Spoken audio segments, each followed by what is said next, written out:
নাকি নামাজ হচ্ছে একটু আসতে করো, নামাজের কথা বলছে বিদায় শুরু করে বলো। পৃথিবীর ভিতরে দুইটা দল হবে,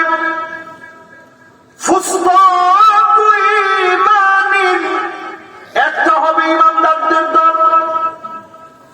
কিসের দল? এটা কিন্তু আমি হাদিসের কথা বলতেছি, আপনারা কোন দলাদলিতে নিয়ে নিন। আরেকটা দল হবে মুনাফিকদের দল।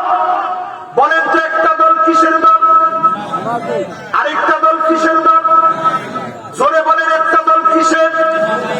মুমিনের। আরেকটা দল কিসের? আল্লাহর হাবিব বললেন যখন পৃথিবীর ভিতরে দেখা পেয়ে যাবে, স্পষ্ট তোমরা জেনে নিবে এই পৃথিবীর ভিতরে মুনাফিকের দল যখন পরিষ্কার হয়ে যাবে, মুমিনের দল যখন পরিষ্কার হয়ে যাবে, তোমরা পরিষ্কার ভাবে বুঝে নিবে দাজ্জাল চলে আসার সময় চলে আসছে। ফান্তাজিরুদ দাজ্জাল, আল্লাহ নবী বলেন দাজ্জালের অপেক্ষা করো। এবার একটু চিন্তা করেন, সারা জীবন চলচ্চিত্রে কাজ করছে, মানুষকে নানাভাবে গুমরাহ বানিয়েছে, নারী পুরুষের অবাধ বিচরণ, নারী পুরুষ দিয়ে অবাধ বিচরণের মধ্য দিয়ে ঘরে ঘরে যারা অপসংস্কৃতি ঢুকিয়েছে, তারা এখন মাথায় টুপি লাগায় পাঞ্জাবি পরে মানুষকে ধোঁকা দেওয়ার জন্য আসছে। ঠিক কিনা? কথা মনে হয় বুঝতেছেন না? বুঝতেছেন সবাই? হ্যাঁ না না, বুঝতে থাকেন আস্তে আস্তে। পড়তে পারতেছেন না মানে কি? আল্লাহ কেউ পড়তে পারবে। কোরআনের যে আয়াত আমি সামনে নিয়ে বসছি, আল্লাহ কেউ আনতুল্লাহ আলাউল্লাহ, তোমরা সবচেয়ে সেরা হবা। সুপারলেটিভ ডিগ্রি, খালি সেরা না, সবচেয়ে সেরা তোমরা হবা। তোমাদের চাইতে বিজয়ী এই পৃথিবীতে কেউ হবে না। জোরে করে আল্লাহ। আমি আজকে ফর্মুলা আপনাদেরকে বলবো, খুব বেশি রাত আমি করব না, 10:50 বাজে সর্বোচ্চ। আর 1 ঘন্টা আমরা কি কোরবানি করতে রাজি আছি? আর 3 ঘন্টা মাশাআল্লাহ। এবার একটু আমরা জোরে বলি তো আল্লাহু আকবার। এই মাহফিলে যারা বসছে একটু চিন্তা করে, সারা জীবন যারা ছবি করেছে, নারী পুরুষের সঙ্গে অবাধ বিচরণ, অবাধ মেলামেশা, আজকে ছবির ভিতরে উমুকের জামাই, কালকে ছবির ভিতরে আরো একজনের জামাই, এইরকম করতে করতে জীবন ভর যারা জীবন কাটিয়ে দিয়েছে অভিনয়ের মধ্যে, এরা যদি এখন জাতির নেতৃত্ব দেয়, এই নেতৃত্ব কতটা টলমল হবে চিন্তা করে।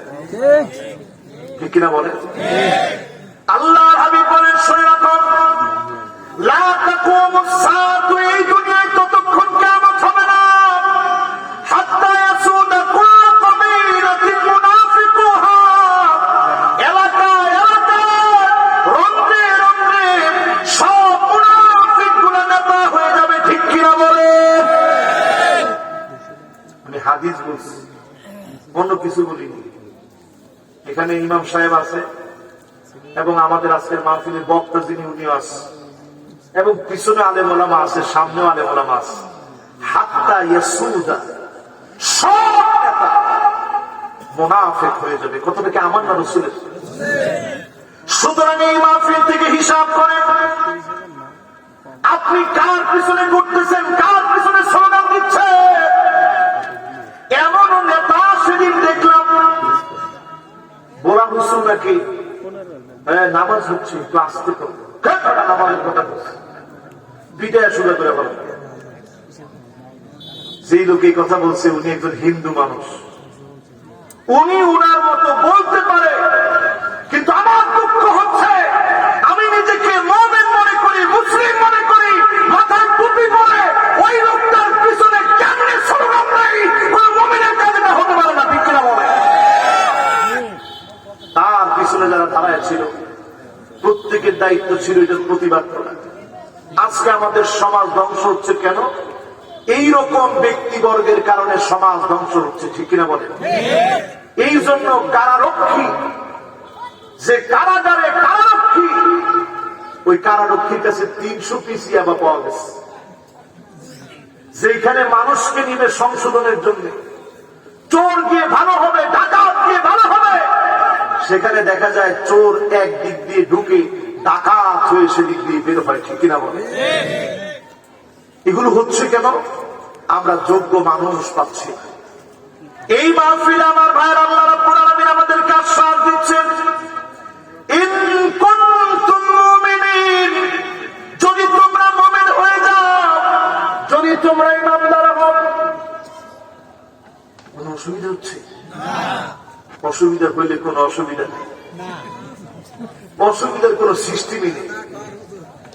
আমরা এখানে মুমিনের কথা বলতেছি, আমরা কালেমা পড়ছি, মুমিন হতে চাই, ইমানের পথে বলিয়ান হতে চাই। ঠিক কিনা বলেন? এবার আসেন, মুমিন হওয়ার জন্য একটা হাদিস শোনাই, ছোট্ট একটা হাদিস। ইযা সাররাতকা হাসানাতুক ওয়া সাআতকা সাইয়্যাতুক ফাআনতা মুমিন।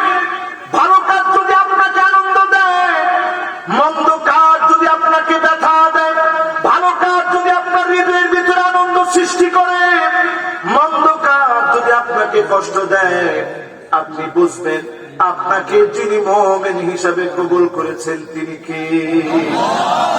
আরেকজনের ঘরে আপনি আরেকজনকে ঘুমাতে দেন না, বাজারে আপনি ব্যবসা করতে দেন না, মিথ্যা মামলা করে গায়েবী মামলায় আরেকজনকে আপনি ফাঁসায় দেন, আপনি মনে রাখেন সব আপনি হতে পেরেছেন, আপনি মোটেও মুমিন হতে পারেন না।